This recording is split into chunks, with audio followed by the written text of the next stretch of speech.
2 दिन पहले इस सभा में एक बढ़िया चित्रकार ने आचार्य सौरभ सागर जी का उनके गृहस्थ ब्रह्मचर्य जीवन का एक चित्र दर्शाया। मैंने उस चित्र को देखा।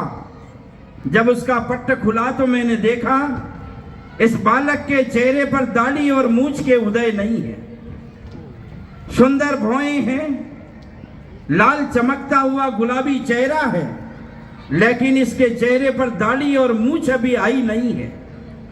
ये उस समय का था जिस समय जसपुर के एक परिवार से निकला हुआ नवयुवक जिसको वैराग्य हो गया।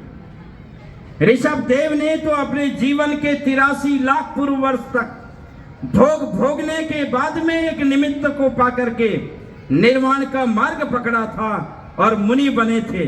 हमें ये कैसे समझ में आता है कि वो भोला भाला चेहरा, उदित होता हुआ चेहरा, जिसके चेहरे पर दाढ़ी और मूंछ के उदय नहीं है, उन्हें कैसे वैराग्य हो गया। उनने दुनिया का वो कौन सा दृश्य देख लिया जिसके निमित्त वे वैरागी हो गए।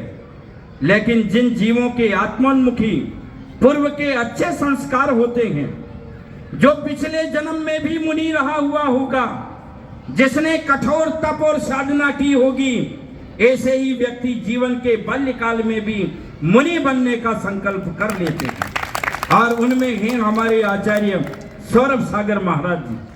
हमने देखा कि ऋषभ देव नीलांजना के अवसान को देख करके वैरागी हो गई थे। हमने देखा कि बादलों में गंधर्व की आकृति को विनिष्ट होते हुआ देख करके अजितनाथ वैरागी हो गए। हमने ये भी देखा कि एक बिजली चमकी और नष्ट हो गई। उस चमक को डूबती हुई आभा को देख करके संभवनाथ वैरागी हो गए। हमने ये भी देखा कि पानी के बुदबुदे, छत से टपकती हुई पानी की धार जब बुदबुदे पैदा करती थी, सुनहरे बुदबुदे को उत्पन्न और उसके विनाश को देख करके अभिनंदन वैरागी हो गए। हमने ये भी देखा कि बंधा हुआ हाथी दिखा और पद्म प्रभु वैरागी हो गए।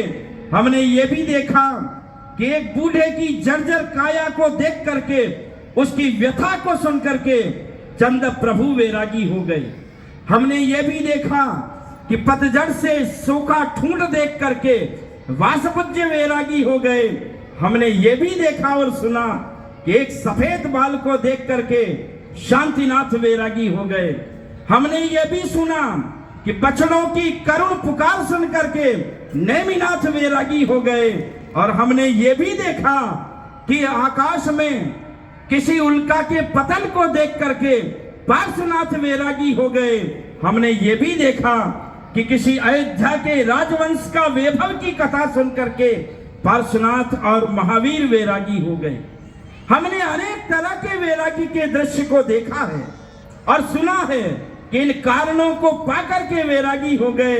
लेकिन सौरभ सागर महाराज जी के बाल्यकाल के जीवन में ये सब दृश्य नहीं घटे थे, लेकिन इनको वैराग्य हो गया। और वैराग्य हो गया तो वो वैराग्य हुआ कि आज 3 दशक से ऋषभ देव का जीवन जी रहे हैं, भगवान महावीर का जीवन जी रहे हैं।